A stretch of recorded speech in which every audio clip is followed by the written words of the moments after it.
Hi hello ಎಲ್ಲರಿಗೂ ನಮಸ್ಕಾರ. Welcome to our YouTube channel. ಇಂದಿನ ಈ ತರಗತಿಯಲ್ಲಿ ಸಾಮಾನ್ಯ ಜ್ಞಾನ ವಿಷಯಕ್ಕೆ ಸಂಬಂಧಪಟ್ಟಂತಹ ಪ್ರಮುಖ ವಸ್ತುನಿಷ್ಠ ಪ್ರಶ್ನೋತ್ತರಗಳನ್ನು ಸಾಲ್ವ್ ಮಾಡ್ತಾ ಹೋಗೋಣ. ಈ ತರಗತಿ ಮುಂಬರುವ ಎಲ್ಲ ಪರೀಕ್ಷೆಗಳಿಗೆ ತುಂಬ ಉಪಯುಕ್ತವಾಗಲಿರುವುದರಿಂದ ವಿಡಿಯೋನ ಸ್ಕಿಪ್ ಮಾಡದೆ ಕೊನೆಯವರೆಗೂ ನೋಡಿ. ಇಂದಿನ ತರಗತಿಯ ಮೊದಲ ಪ್ರಶ್ನೆ ಹೀಗಿದೆ: ಕರ್ನಾಟಕದಲ್ಲಿ ಕೇಂದ್ರೀಯ ವಿಶ್ವವಿದ್ಯಾಲಯ ಕಂಡುಬರುವಂತಹ ಸ್ಥಳ ಯಾವುದು? ಕರ್ನಾಟಕದಲ್ಲಿ ಕೇಂದ್ರೀಯ ವಿಶ್ವವಿದ್ಯಾಲಯ ಕಂಡುಬರುವಂತಹ ಸ್ಥಳ ಯಾವುದು? Option A Kalaburagi, option 2 Haveri, option 3 Bidar, option 4 Vijayapura. ಈ ಪ್ರಶ್ನೆಗೆ ಸರಿಯಾದ ಉತ್ತರ ಆಪ್ಷನ್ 1 ಕಲಬುರ್ಗಿ. ಕರ್ನಾಟಕದಲ್ಲಿ ಕೇಂದ್ರೀಯ ವಿಶ್ವವಿದ್ಯಾಲಯ ಕಂಡುಬರುವಂತಹ ಸ್ಥಳ ಯಾವುದು ಅಂದರೆ ಅದು ಕಲಬುರ್ಗಿ. ನೆಕ್ಸ್ಟ್ ಪ್ರಶ್ನೆ, ಎರಡನೇ ಪ್ರಶ್ನೆ. 2011ರ ಜನಗಣತಿ ಪ್ರಕಾರ ಕರ್ನಾಟಕದಲ್ಲಿ ಅತಿ ಹೆಚ್ಚು ಲಿಂಗಾನುಪಾತ ಹೊಂದಿರುವಂತಹ ಜಿಲ್ಲೆ ಯಾವುದು? 2011ರ ಜನಗಣತಿ ಪ್ರಕಾರ ಕರ್ನಾಟಕದಲ್ಲಿ ಅತಿ ಹೆಚ್ಚು ಲಿಂಗಾನುಪಾತ ಹೊಂದಿರುವಂತಹ ಜಿಲ್ಲೆ ಯಾವುದು? ಬೆಂಗಳೂರು ನಗರ, ಉಡುಪಿ, ಬಾಗಲಕೋಟೆ, ಹುಬ್ಬಳ್ಳಿ. ಈ ಪ್ರಶ್ನೆಗೆ ಸರಿಯಾದ ಉತ್ತರ ಆಪ್ಷನ್ 2 ಉಡುಪಿ. 2011ರ ಜನಗಣತಿ ಪ್ರಕಾರ ಕರ್ನಾಟಕದಲ್ಲಿ ಅತಿ ಹೆಚ್ಚು ಲಿಂಗಾನುಪಾತ ಹೊಂದಿರುವಂತಹ ಜಿಲ್ಲೆ ಯಾವುದು ಅಂದರೆ ಉಡುಪಿ. ನೆಕ್ಸ್ಟ್ ಪ್ರಶ್ನೆ, ಮೂರನೇ ಪ್ರಶ್ನೆ. ದೇಶದ ಮೊದಲ ಸಹಕಾರಿ ಸಂಘವನ್ನು ಕರ್ನಾಟಕದ ಯಾವ ಜಿಲ್ಲೆಯಲ್ಲಿ ಸ್ಥಾಪಿಸಲಾಯಿತು? ದೇಶದ ಮೊದಲ ಸಹಕಾರಿ ಸಂಘವನ್ನು ಕರ್ನಾಟಕದ ಯಾವ ಜಿಲ್ಲೆಯಲ್ಲಿ ಸ್ಥಾಪಿಸಲಾಯಿತು? ಹಾವೇರಿ, ಮೈಸೂರು, ಗದಗ್, ಬೆಂಗಳೂರು. ಈ ಪ್ರಶ್ನೆಗೆ ಸರಿಯಾದ ಉತ್ತರ ಆಪ್ಷನ್ 3 ಗದಗ್. ದೇಶದ ಮೊದಲ ಸಹಕಾರಿ ಸಂಘವನ್ನು ಕರ್ನಾಟಕದ ಯಾವ ಜಿಲ್ಲೆಯಲ್ಲಿ ಸ್ಥಾಪಿಸಲಾಯಿತು ಅಂದರೆ ಗದಗಿನ ಕಣಗಿನಹಾಳ ಎಂಬಲ್ಲಿ 1905ರಲ್ಲಿ ದೇಶದ ಮೊದಲ ಸಹಕಾರಿ ಸಂಘವನ್ನು ಕರ್ನಾಟಕದ ಗದಗ್ ಜಿಲ್ಲೆಯ ಕಣಗಿನಹಾಳದಲ್ಲಿ ಮೊಟ್ಟ ಮೊದಲಿಗೆ ಸ್ಥಾಪಿಸಲಾಯಿತು. ನೆಕ್ಸ್ಟ್ ಪ್ರಶ್ನೆ, ನಾಲ್ಕನೇ ಪ್ರಶ್ನೆ. ನೀತಿ ಆಯೋಗ ಸ್ಥಾಪನೆಯಾದ ವರ್ಷ? ನೀತಿ ಆಯೋಗ ಸ್ಥಾಪನೆಯಾದ ವರ್ಷ 2015, 2014, 1950, 1949. ಈ ಪ್ರಶ್ನೆಗೆ ಸರಿಯಾದ ಉತ್ತರ 2015. 2015 ಜನವರಿ 1ರಂದು ಈ ನೀತಿ ಆಯೋಗ ಸ್ಥಾಪನೆಯಾಗುತ್ತೆ. ಇದರ ಅಧ್ಯಕ್ಷರು ಪ್ರಧಾನಮಂತ್ರಿಯಾಗಿರ್ತಾರೆ. ಇನ್ನು ನೆಕ್ಸ್ಟ್ ಪ್ರಶ್ನೆ, ಐದನೇ ಪ್ರಶ್ನೆ. ಭಾರತದ ಪ್ರಥಮ ಬ್ಯಾಂಕು ಯಾವುದು? ಭಾರತದ ಪ್ರಥಮ ಬ್ಯಾಂಕು ಯಾವುದು? ರಿಸರ್ವ್ ಬ್ಯಾಂಕ್, ಭಾರತೀಯ state bank, bank of Hindustan ಯಾವುದು ಅಲ್ಲ? ಈ ಪ್ರಶ್ನೆಗೆ ಸರಿಯಾದ ಉತ್ತರ ಆಪ್ಷನ್ 3 ಬ್ಯಾಂಕ್ ಆಫ್ ಹಿಂದೂಸ್ತಾನ್. ಭಾರತದ ಪ್ರಥಮ ಬ್ಯಾಂಕು ಯಾವುದು ಅಂದರೆ ಬ್ಯಾಂಕ್ ಆಫ್ ಹಿಂದೂಸ್ತಾನ್. ನೆಕ್ಸ್ಟ್ ಪ್ರಶ್ನೆ, ಆರನೇ ಪ್ರಶ್ನೆ. ಭಾರತದಲ್ಲಿ ಅತ್ಯಂತ ಹೆಚ್ಚು ಅನಕ್ಷರಸ್ಥ ಇರುವ ರಾಜ್ಯ ಯಾವುದು? ಭಾರತದಲ್ಲಿ ಅತ್ಯಂತ ಹೆಚ್ಚು ಅನಕ್ಷರಸ್ಥ ಇರುವ ರಾಜ್ಯ ಯಾವುದು? ಸಿಕ್ಕಿಂ, ಮೇಘಾಲಯ, ನಾಗಾಲ್ಯಾಂಡ್, ಬಿಹಾರ್. ಈ ಪ್ರಶ್ನೆಗೆ ಸರಿಯಾದ ಉತ್ತರ ಆಪ್ಷನ್ 4 ಬಿಹಾರ್. ಭಾರತದಲ್ಲಿಯೇ ಅತ್ಯಂತ ಹೆಚ್ಚು ಅನಕ್ಷರಸ್ಥ ಇರುವಂತಹ ರಾಜ್ಯ ಯಾವುದು ಅಂದರೆ ಬಿಹಾರ್. ನೆಕ್ಸ್ಟ್ ಪ್ರಶ್ನೆ, ಏಳನೇ ಪ್ರಶ್ನೆ. ಶಾಲಾ ಮಕ್ಕಳಿಗೆ ಮಧ್ಯಾಹ್ನದ ಬಿಸಿ ಊಟ ಒದಗಿಸುವ ರಾಜ್ಯ ಸರ್ಕಾರದ ಯೋಜನೆ ಯಾವುದು? ಶಾಲಾ ಮಕ್ಕಳಿಗೆ ಮಧ್ಯಾಹ್ನದ ಬಿಸಿ ಊಟ ಒದಗಿಸುವಂತಹ ರಾಜ್ಯ ಸರ್ಕಾರದ ಯೋಜನೆ ಯಾವುದು? ಅಕ್ಷಯ ಪಾತ್ರೆ, ಅನ್ನಪೂರ್ಣ, ಅಕ್ಷರ ದಾಸೋಹ, ವಿದ್ಯಾ ದಾಸೋಹ. ಈ ಪ್ರಶ್ನೆಗೆ ಸರಿಯಾದ ಉತ್ತರ ಆಪ್ಷನ್ 3 ಅಕ್ಷರ ದಾಸೋಹ. ಶಾಲಾ ಮಕ್ಕಳಿಗೆ ಮಧ್ಯಾಹ್ನದ ಬಿಸಿ ಊಟ ಒದಗಿಸುವಂತಹ ರಾಜ್ಯ ಸರ್ಕಾರದ ಯೋಜನೆ ಯಾವುದು ಅಂದರೆ ಅಕ್ಷರ ದಾಸೋಹ. ನೆಕ್ಸ್ಟ್ ಪ್ರಶ್ನೆ, ಎಂಟನೇ ಪ್ರಶ್ನೆ. ಪ್ಯಾನ್ ಎಂದರೇನು? PAN ಪ್ಯಾನ್ ಎಂದರೇನು? Permanent employed number, permanent account number, premier account number, premier employ number. ಈ ಪ್ರಶ್ನೆಗೆ ಸರಿಯಾದ ಉತ್ತರ option 2 permanent account number. PAN ಎಂದರೆ ಪರ್ಮನೆಂಟ್ ಅಕೌಂಟ್ ನಂಬರ್. ನೆಕ್ಸ್ಟ್ ಪ್ರಶ್ನೆ 9ನೇ ಪ್ರಶ್ನೆ, ಜಗತ್ತಿನ ಅತಿ ಹೆಚ್ಚು ಜನದಟ್ಟಣೆಯ ನಗರ ಯಾವುದು? ಜಗತ್ತಿನ ಅತಿ ಹೆಚ್ಚು ಜನದಟ್ಟಣೆಯ ನಗರ ಯಾವುದು? Kolkata, Dhaka, Tokyo, New York.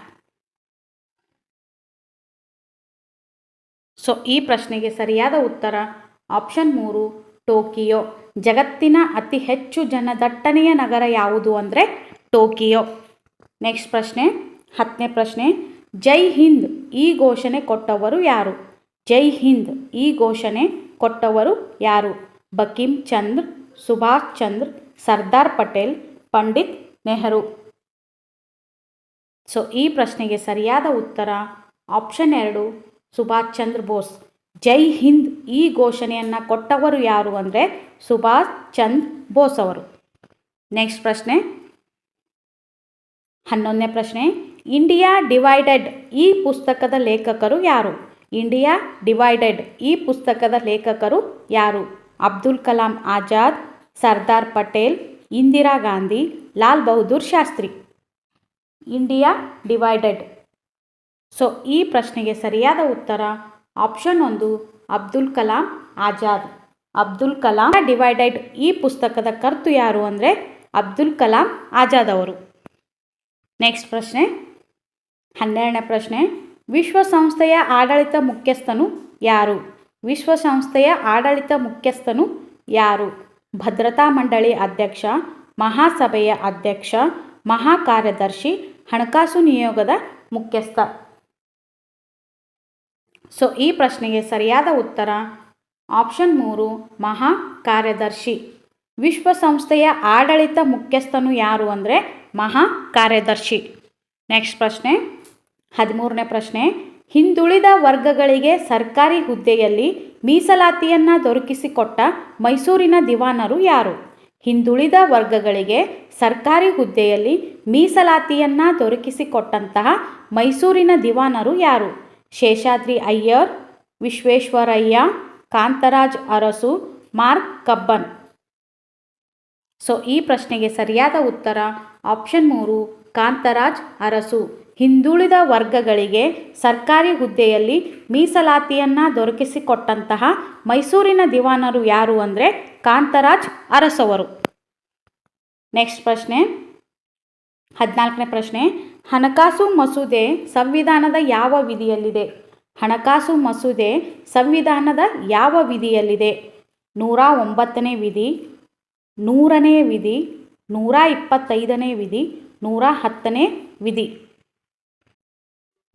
So ಈ ಪ್ರಶ್ನೆಗೆ ಸರಿಯಾದ ಉತ್ತರ ಆಪ್ಷನ್ 4 110ನೇ ವಿಧಿ.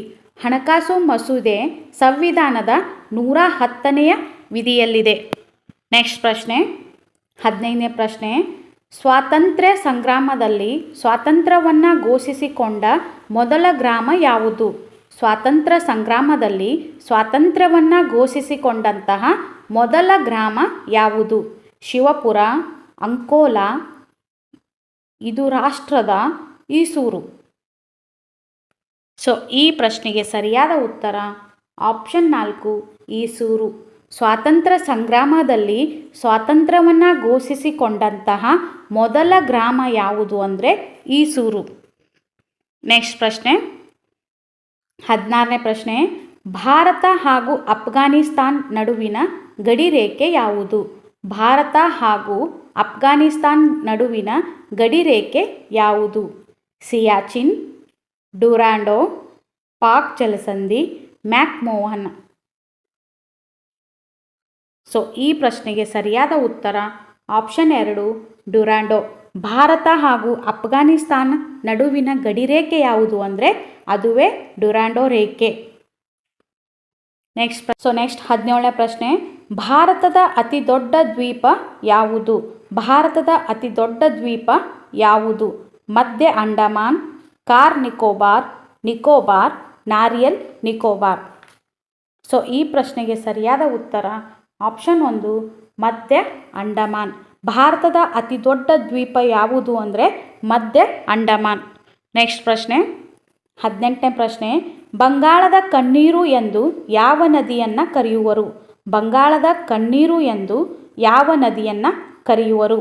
ಕೋಸಿ, ದಾಮೋದರ್, ಕಾಳಿ ಯಾವುದು ಅಲ್ಲ. ಸೊ ಈ ಪ್ರಶ್ನೆಗೆ ಸರಿಯಾದ ಉತ್ತರ ಆಪ್ಷನ್ 2 ದಾಮೋದರ್. ಬಂಗಾಳದ ಕಣ್ಣೀರಿನ ನದಿ ಅಂಥೇಳಿ ಕರೆಯಲ್ಪಡುವಂತಹ ನದಿ ಯಾವುದು ಅಂದರೆ ದಾಮೋದರ್ ನದಿ. ನೆಕ್ಸ್ಟ್ ಪ್ರಶ್ನೆ 19ನೇ ಪ್ರಶ್ನೆ, ಅರಾವಳಿ ಯಾವ ವಿಧದ ಪರ್ವತ? ಅರಾವಳಿ ಯಾವ ವಿಧದ ಪರ್ವತ? ತರಭಂಗ ಜನಿತ, ಮಡಿಕೆ ಪರ್ವತ, ಜ್ವಾಲಾಮುಖಿ, ಅವಶೇಷ ಪರ್ವತ. ಸೊ ಈ ಪ್ರಶ್ನೆಗೆ ಸರಿಯಾದ ಉತ್ತರ ಆಪ್ಷನ್ 4 ಅವಶೇಷ ಪರ್ವತ. ಅರಾವಳಿ ಯಾವ ವಿಧದ ಪರ್ವತವಾಗಿದೆ ಅಂದರೆ ಅವಶೇಷ ಪರ್ವತವಾಗಿದೆ. ನೆಕ್ಸ್ಟ್ ಪ್ರಶ್ನೆ 20ನೇ ಪ್ರಶ್ನೆ, ತೆಹರಿ ಅಣೆಕಟ್ಟನ್ನು ಯಾವ ನದಿಗೆ ಅಡ್ಡಲಾಗಿ ನಿರ್ಮಿಸಲಾಗಿದೆ? ತೆಹರಿ ಅಣೆಕಟ್ಟನ್ನು ಯಾವ ನದಿಗೆ ಅಡ್ಡಲಾಗಿ ನಿರ್ಮಿಸಲಾಗಿದೆ? ಕಪಿಲೆ, ಸಾಬರಮತಿ, ನರ್ಮದಾ, ಕೃಷ್ಣ. ಸೊ ಈ ಪ್ರಶ್ನೆಗೆ ಸರಿಯಾದ ಉತ್ತರ ಆಪ್ಷನ್ 3 ನರ್ಮದಾ. ತೆಹರಿ ಅಣೆಕಟ್ಟನ್ನು ನರ್ಮದಾ ನದಿಗೆ ಅಡ್ಡಲಾಗಿ ನಿರ್ಮಿಸಲಾಗಿದೆ. ಸೊ ಇದಾಗಿತ್ತು ಇಂದಿನ ತರಗತಿ. ಈ ತರಗತಿ ನಿಮಗೆ ಇಷ್ಟವಾದರೆ ಪ್ಲೀಸ್ ಲೈಕ್ ಮಾಡಿ, ಶೇರ್ ಮಾಡಿ ಹಾಗೂ ತಪ್ಪದೆ ಸಬ್ಸ್ಕ್ರೈಬ್ ಮಾಡಿಕೊಳ್ಳಿ. ಇಲ್ಲಿಯವರೆಗೂ ನನ್ನ ಚಾನಲನ್ನು ವೀಕ್ಷಣೆ ಮಾಡಿದ ಎಲ್ಲರಿಗೂ ಥ್ಯಾಂಕ್ ಯು ಸೋ ಮಚ್.